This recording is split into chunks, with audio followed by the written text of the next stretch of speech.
La doctora es abogada y procuradora,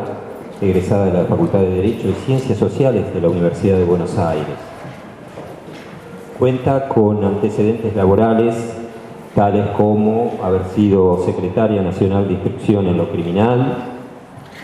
de la Fiscalía número 21, ha sido fiscal nacional de instrucción en lo criminal por concurso a cargo de la Fiscalía Nacional de Instrucción en lo Criminal número 4 y actualmente es directora general del DATIP,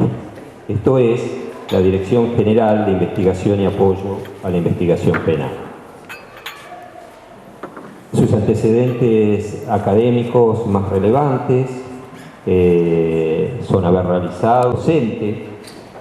como abogada adjunta, regular del Departamento de Derecho Penal y Criminología de la Facultad de Derecho y Ciencias Sociales de la UBA, ayudante de cátedra con la doctora Gladys Romero. Actualmente también ha estado en la cátedra del doctor Luis Niño a cargo de 2 cursos, CBC, Ciclo Básico Común, en la Cátedra de Elementos de Derecho Penal y Procesal Penal. Está en una provincia que ha sido señera en el proceso de reforma en la República Argentina, con lo cual, recién con Cristina hablábamos al inicio que estamos más para aprender que para poder transmitir algún tipo de cuestión vinculada al Código Procesal Penal de la Nación. Sin embargo, sí tenemos como muchos desafíos para adelante y un poco mi idea es recorrer algunas cuestiones puntuales que nos presenta la nueva reglamentación procesal penal. Yo no les tengo que contar a ustedes por la experiencia en el proceso de reforma que tienen. Nosotros estamos en el 30 de octubre de hace 9 años de ustedes, es decir, estamos meses antes de que el nuevo Código Procesal de la Nación, que fue sancionado el año pasado en diciembre, entre en vigencia en el ámbito de la Justicia Nacional de la Ciudad de Buenos Aires, los delitos ordinarios que no han sido traspasados a la justicia local. Los procesos de reforma, digamos, el cambio normativo, por la experiencia que hemos ido acumulando, todos sabemos o hemos ido comprendiendo que son el primer paso hacia un proceso de reforma, que el verdadero proceso de reforma está en el campo de la cultura y de las prácticas, y que tenemos que evitar caer en eso que Binder magistralmente llama el fetichismo normativista.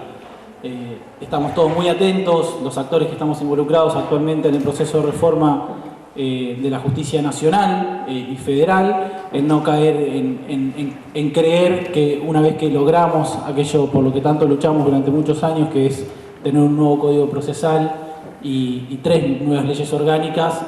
nos haga relajar y creer que ya hemos reformado el sistema. En este punto a mí me gustaría hacer un breve recorrido sobre 4 puntos que anteceden al proceso de reforma que se consagró durante la primera mitad de este año y en diciembre del año pasado, y puntualmente marcar la diferencia que nosotros advertimos con lo que se llamó la reforma del 91-92 respecto del Código Procesal Penal de la Nación que abandonábamos en aquella época, que venía desde 1889. Tenemos, uno podría decir, en reforma procesal penal una gran tradición de códigos escritos en piedra. Esperemos que eso también vaya cambiando y nosotros también podamos tener actualizaciones o ajustes como los que se están planteando ustedes a partir de 10 años. El proceso de reforma del 92, uno incluso podría pensar que no fue un proceso de reforma porque se reformó el código, pasamos de un código de 1890, un código solamente decimonónico, a un código de un inquisitivo atenuado, pero no fue acompañado por una reforma orgánica. Ese fue un proceso de reforma absolutamente normativa, y el proceso de reforma orgánica se consagró en el ámbito federal casi 6 años después, en el año 1998, cuando en el medio ya habíamos podido solucionar una de las cuestiones centrales que se discutía en ese momento, que era la ubicación institucional de los ministerios públicos, que se consagró en la Constitución Nacional como un órgano autónomo. Este proceso de reforma que estamos viviendo en federal, entonces, es absolutamente distinto porque es un proceso de reforma que, como les decía, implicó la sanción de un nuevo código bajo la ley 27063 en diciembre del año pasado, y en junio de este año la sanción de 3 leyes orgánicas y una ley de implementación. Para mencionar en ese punto, digamos, ahora el Ministerio Público Fiscal y el Servicio de Defensa Pública cuentan con una organización individual, distinta cada una. Antes el Ministerio Público era considerado como un todo y tenía el mismo modelo organizacional. Una nueva ley de organización de la judicatura que, bueno, se debate entre abandonar la organización jerárquica y empezar a mencionar algunas cosas revolucionarias para nuestra comunidad jurídica, como es el Colegio de Jueces. Y una ley de implementación que fijó algunas pautas de implementación, por ejemplo, una implementación ceñida a la Justicia Nacional de la Ciudad de Buenos Aires, y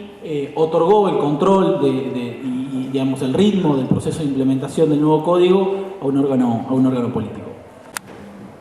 Pero, paradójicamente, es una investigación previa donde uno le tiene que dar aviso al imputado de que está haciendo esa investigación previa. En todo caso, para no darle aviso, tiene que hacer una audiencia unilateral de reserva de legajo, lo cual, otra vez, en un escenario de criminalidad compleja, organizada y federal, parece un contrasentido. En este punto uno no entiende bien qué quiso decir entonces el legislador con investigación previa a la formalización. Sin embargo, es una de las dos alternativas reales que tiene el fiscal al momento de determinar, de tomar una decisión en el momento de la evaluación inicial. Lo siguiente que puede hacer es lo clásico, es formalizar, digamos, y ahí se empieza a desarrollar la investigación que el código llama preparatoria. Respecto de esto, lo único que me parece, más allá de las cuestiones probatorias que vale la pena mencionar, es que el código no adoptó un enfoque de cese de la acción penal por el transcurso de los plazos. La versión original presentada por el Poder Ejecutivo tenía el cese de la acción como la consecuencia del vencimiento de los plazos, plazos que eran muy cortos y que después fueron extendidos también en el debate parlamentario, pero lo sustancial que se cambió durante el debate parlamentario tuvo que ver con que el vencimiento de los plazos no produce efectos procesales, sino profesionales, es decir, constituyen faltas graves o causal de mal desempeño para el funcionario o funcionaria responsable de ese incumplimiento, lo cual habrá que ver cómo termina consolidándose en el marco de las nuevas organizaciones. Pero claramente hubo una decisión explícita del legislador de no poner en juego la acción penal por el solo hecho del transcurso del plazo, más allá de todas las cuestiones que todos los códigos tuvieron siempre vinculadas a los plazos, que los plazos son perentorios, que los plazos se deben cumplir, y digamos, todas las declaraciones de buena voluntad que tiene cualquier legislación en este punto.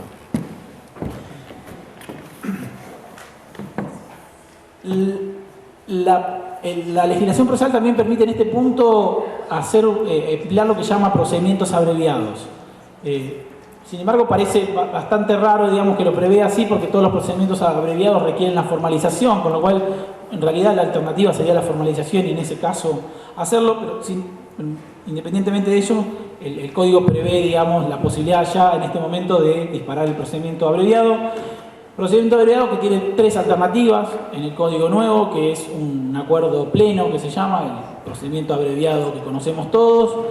que como principal limitante, sobre todo en materia de criminalidad organizada, a mi entender tiene 2 aspectos. Uno es que sigue manteniendo el límite de pena que tenemos hoy en el ámbito nacional, que es de 6 años, del cual todas las provincias muchas provincias se han despegado. El caso de la provincia de Buenos Aires, en 2 ajustes que hoy lo llevan a 10 años, y en el caso de la provincia de Córdoba, que lo llevan a 15 años.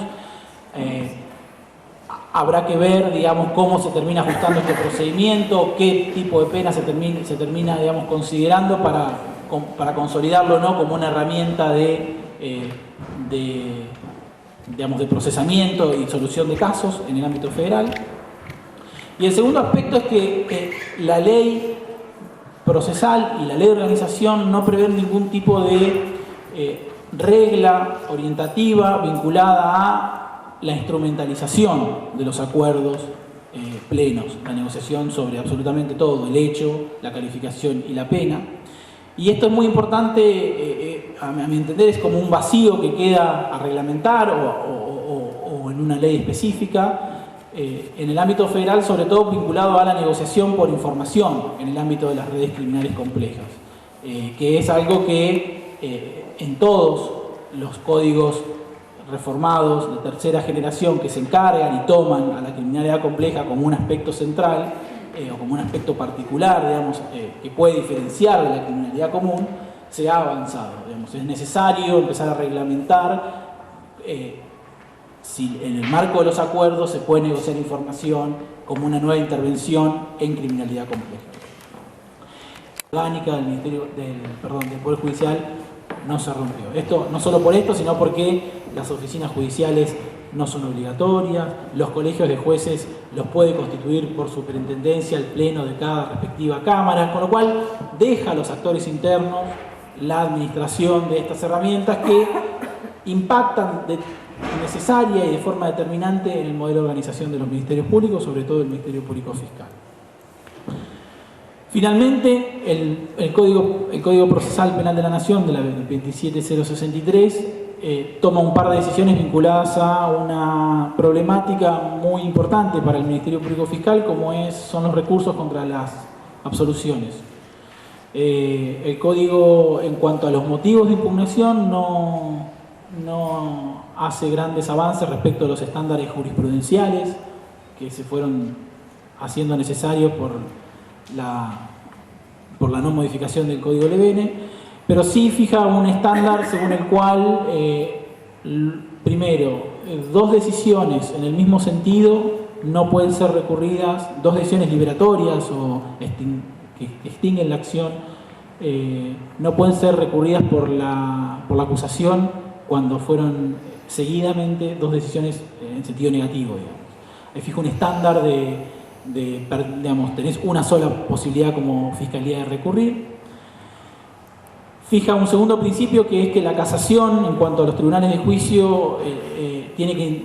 siempre hacer casación positiva, es decir, tiene que tratar de resolver el caso sin reenvío, salvo que justifique la necesidad de producir determinadas pruebas en el marco de un contradictorio integral, porque también se le habilita a la Cámara de Casación y a las partes a introducir prueba y a producir prueba en el marco del recurso. Y le impide al Ministerio Público Fiscal y a la querella acusar en un caso una segunda condena. En este punto el Código parece decir concedo un bis in idem, pero no un tris in idem. Esto es un poco la jurisprudencia tradicional del Supremo Tribunal alemán, digamos, donde los alemanes, la teoría procesal alemana ha resuelto esta cuestión, no desde el lado del bis in idem, de la múltiple persecución penal, sino desde el plazo razonable, digamos. Decir, bueno, sí, tenés una nueva posibilidad bajo determinados aspectos después de de anular una absolución y hacer un nuevo juicio, pero hay como una presunción, un principio de que un tercer juicio o una tercera revisión por parte de la Cámara de Casación ya empezaría a impactar en el plazo de la prisión preventiva. Pastor, en el libro Homenaje a Hendler, explica muy concisamente esto, donde parece ser que el principio de ne bis in idem no estaría involucrado acá. Esto, por supuesto, va a traer un montón de cuestionamientos, de hecho lo ha traído la Corte a partir de Alvarado, Pollack, Kahn y demás, ha reconocido este problema, sobre todo a partir de los votos de Petraki.